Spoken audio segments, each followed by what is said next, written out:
Sekarang kita tinggal menilai kehidupan kita masing-masing. Apakah tindakan-tindakan kita ini semuanya bernuansa reaktif? Ada isu ini kita mereaksi, kita ada fenomena ini kita mereaksi, ada kejadian ini kita mereaksi, atau tindakan kita ini adalah bagian dari perjalanan kita untuk menuju sesuatu yang sedang kita ingin tuju.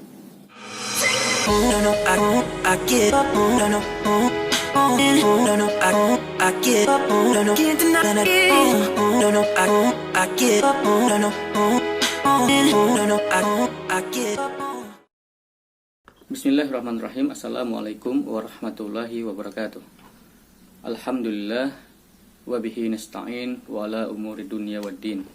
Wassalatu wassalamu ala nabiyyina wa habibana Muhammad sallallahu alaihi wasallam wa ala alihi wa ashabihi wa man walah, amma ba'd. Teman-teman sekalian, alhamdulillah kita sekarang memasuki pada sesi yang ketiga.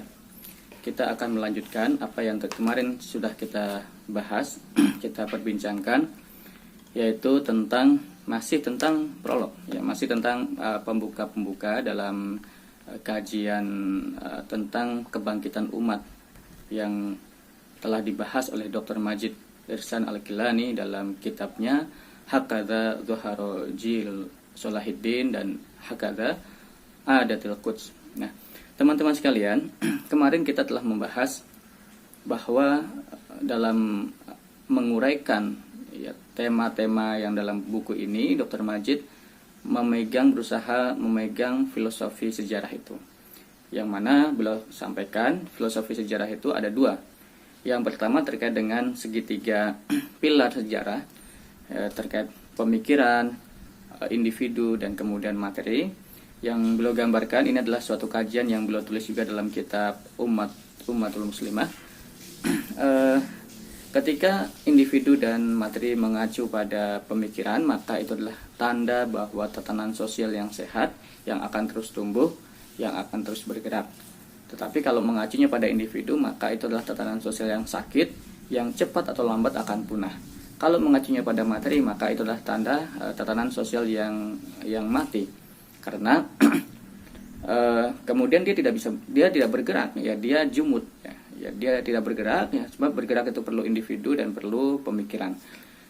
Teman-teman sekalian, kemudian belum mencantumkan juga filosofi yang kedua terkait dengan pemahaman bahwa perilaku itu adalah hasil atau gabungan dari niat dan tindakan. Jadi, dan niat dan tindakan ini, kata beliau, nanti ada alurnya. Dimulai dengan pikiran, kemudian menjadi kemauan, kemudian menjadi tindakan. Nah, artinya tetap landasan utamanya adalah pikiran. Kita tidak akan bisa bertindak kalau tidak ada kemauan, dan kita tidak akan punya kemauan kalau tidak ada pikiran. Nah, teman-teman sekalian, sekarang kita akan melanjutkan, ya, dari dua filosofi sejarah yang beliau pegang itu nanti akan melahirkan dua prinsip. Dari dua prinsip itu nanti akan melahirkan, ya, tiga pemahaman, ya. Yang pertama adanya pemikiran, yang kedua adanya kecenderungan psikologis, yang ketiga adanya tindakan praktis. Ya. Pemikiran ini nanti akan melahirkan, dia akan menentukan tujuan. Ya, pemikiran kita akan menentukan tujuan kita akan kemana, kita akan menuju apa, dan sebagainya. Sementara kecenderungan psikologis itu nanti akan menentukan kemauan kita. Mau tidak kita mencapai tujuan, ya. Mau tidak kita mencapai apa yang kita pikirkan. Dan kemudian tindakan praktis itu nanti akan melahirkan pencapaian. Nah, apakah kemudian kita mencapai sesuatu yang kita inginkan? Apakah kita mencapai sesuatu yang kita pikirkan? Jadi tiga hal ini harus kita jaga betul-betul pemikiran kita. Pikiran kita harus kemudian bisa melahirkan tujuan. Ya, sebab pikiran tidak melahirkan tujuan, ya dia tidak sedang berpikir berarti. Kemudian kecenderungan psikologis kita harus bisa melahirkan kemauan. Jadi kalau pikiran melahirkan tujuan, kecenderungan psikologis melahirkan kemauan, kemudian yang ketiga tindakan praktis kita harus bisa melahirkan pencapaian. Nah, apakah semua tindakan kita ini dalam rangka mencapai yang sedang kita tuju atau tidak? Ini harus kita juga telaah, kita harus koreksi. Gitu. Jadi inilah kunci kebangkitan, ya. Kita punya tujuan, kita punya kemauan, kita punya capaian. tujuan ditentukan dari pikiran, ya. Seberapa besar pikiran kita, maka sebesar itu tujuan kita. Sebaik apa pikiran kita, maka sebaik itu tujuan kita. Dan roadmap menuju tujuan itu juga akan sebaik pikiran kita. Kemudian seberapa bagus kecenderungan psikologis kita, itu juga akan menentukan kemauan kita. Apakah kita hanya punya tujuan tanpa kemauan, atau kemudian tujuan kita itu diiringi dengan kemauan. Dan kemudian tindakan praktis kita itu juga dapat mencapai apa yang kita ingin tuju itu. Atau tindakan kita ini sporadis, tindakan kita ini reaktif, yang kemudian dia lepas dari tujuan itu, dia tidak ada hubungannya dengan tujuan itu. Nah, sekarang kita tinggal menilai kehidupan kita masing-masing. Apakah tindakan-tindakan kita ini semuanya bernuansa reaktif? Ada isu ini kita mereaksi, kita ada fenomena ini kita mereaksi, ada kejadian ini kita mereaksi, atau tindakan kita ini adalah bagian dari perjalanan kita untuk menuju sesuatu yang sedang kita ingin tuju. Nah, ini juga kunci yang penting kita pastikan ada dalam diri kita, dalam komunitas kita, tentunya dalam umat ini. Nah, teman-teman sekalian, kita bicara tentang pikiran, ya. Ini kalau kita mengenal sebuah hadis yang menyatakan, ya, wa inna fil jasadil mudghah idza saluhal jasadu kulluh wa idza fasadal jasadu kulluh ala wahya qalbu. Jadi dalam diri manusia itu ada segumpal darah yang kalau dia baik maka akan baik semua jasadnya, kalau dia buruk akan rusak semua jasadnya, dan itu adalah hati. Nah, bicara tentang hati, tentang kolbu, ini adalah bicara tentang yang pertama adalah kuwatul fikr, kekuatan pikiran. Sebab kekuatan pikiran kita akan tergantung pada kekuatan hati kita, akan tergantung suasana hati kita. Dan yang kedua adalah kekuatan kuwatul azm, kekuatan tekad, kekuatan kemauan, dan itu juga terkait dengan hati.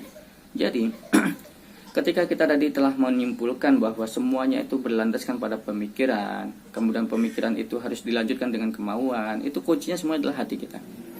Jadi hati-hati kita harus dibenahi, dan kita mengenal suatu kaidah perubahan dalam yang disampaikan dalam Al-Qur'an, ya, la yughayyiru ma biqaumin hatta yughayyiru ma bi anfusihim.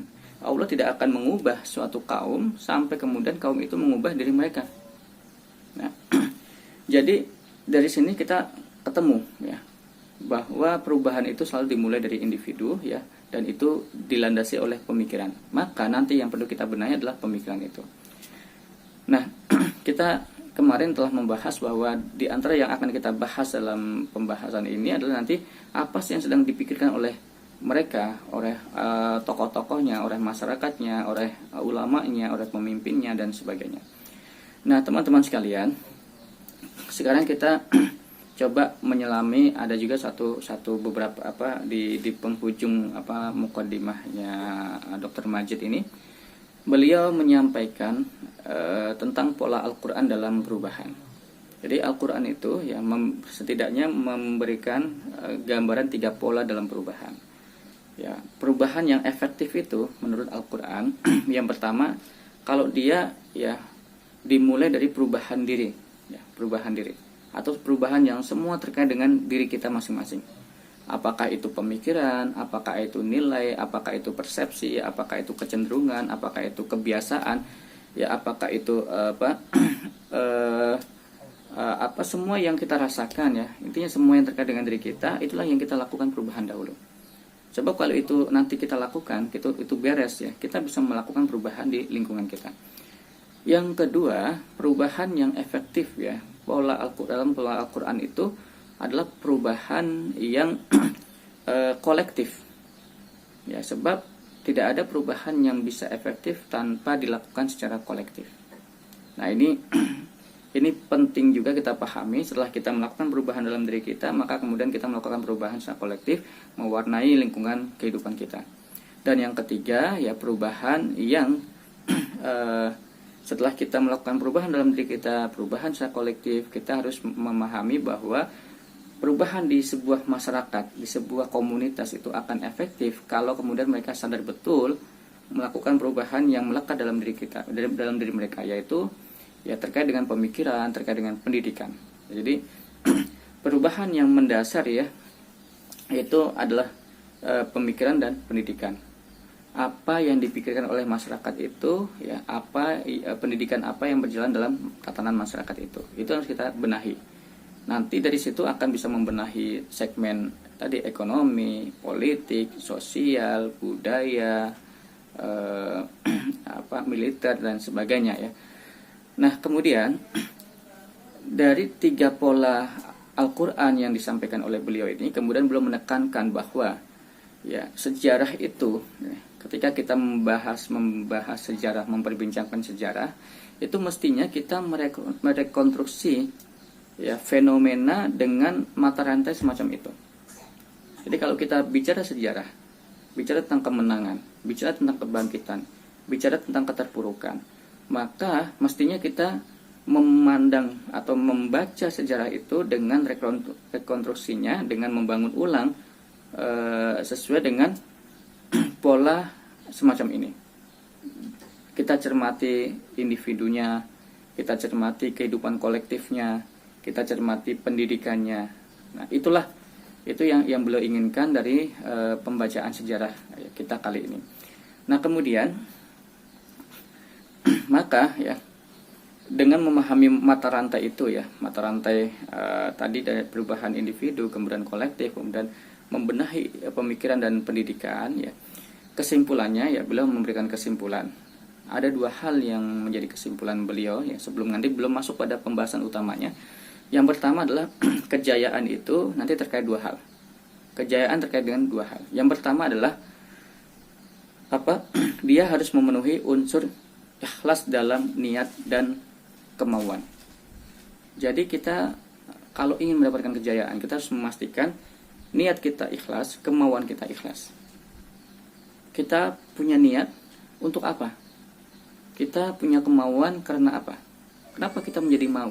Benarkah kita mau itu karena kita paham, karena kita ingin mengabdi kepada Allah, ingin memberikan yang terbaik, ingin mendapatkan semata-mata itu semua karena keikhlasan kita, atau kita mau karena ikut-ikutan, kita mau karena trennya memang sedang seperti itu, kita mau karena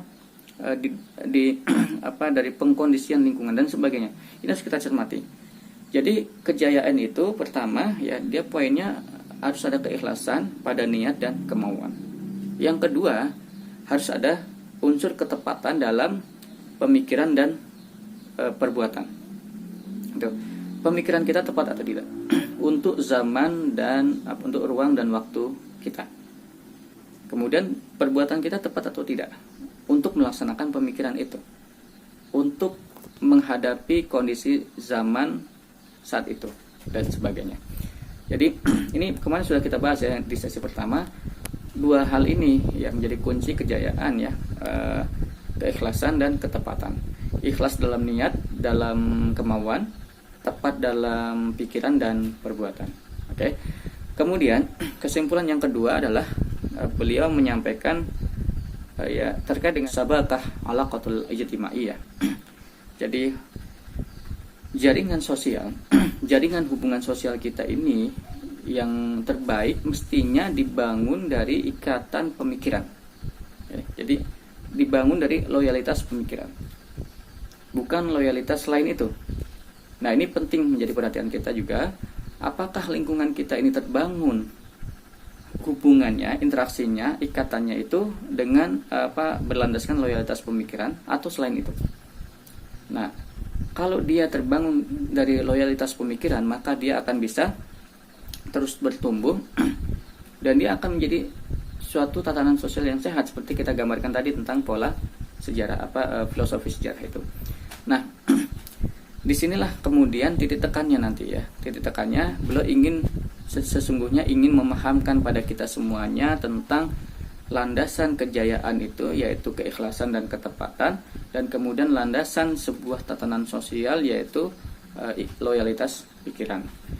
Nah, teman-teman sekalian, semua itu nanti akan beliau bahas dalam suatu kajian yang detail, yang holistik, yang yang integral ya, dan kuat dan detail ya. Nanti kita akan mendalami ya pelan-pelan lah. Nah, disinilah kemudian nanti buku ini punya keistimewaan dibandingkan buku-buku yang sebelumnya ya. Kata beliau, kalau buku-buku sebelumnya itu biasanya dia cenderung dua hal ya.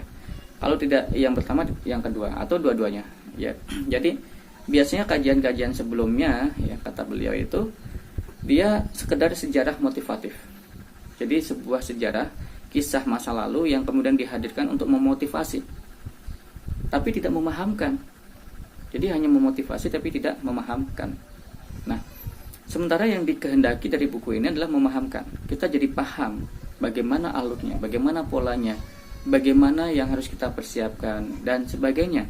Bukan sekedar kemudian kita termotivasi, oh ini kita harus bangkit, kita harus mencapai kejayaan dan sebagainya. Bukan seperti itu.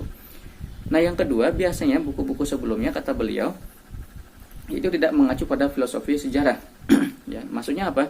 Dia hanya serangkaian peristiwa-peristiwa tanpa ada kajian filosofisnya tentang pikiran sejarahnya, tentang individu dalam sejarahnya, tentang materi dalam sejarahnya, kemudian tentang perubahan-perubahan yang terjadi dalam sejarah itu, tentang sejarah itu. Nah, jadi ini yang kemudian ingin beliau benahi ya.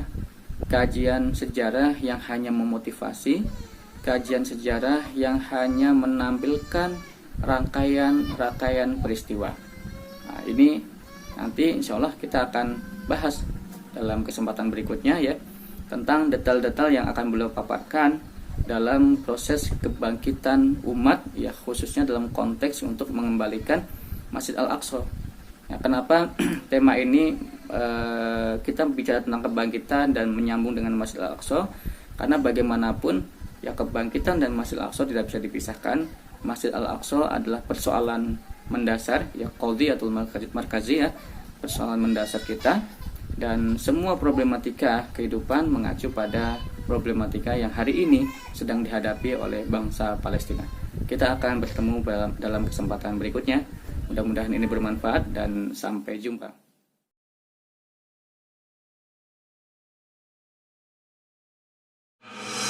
No, no, I give up. No, no, no, no, I give up. No, no, can't deny it. No, no, I give up. No, no, no, I give up.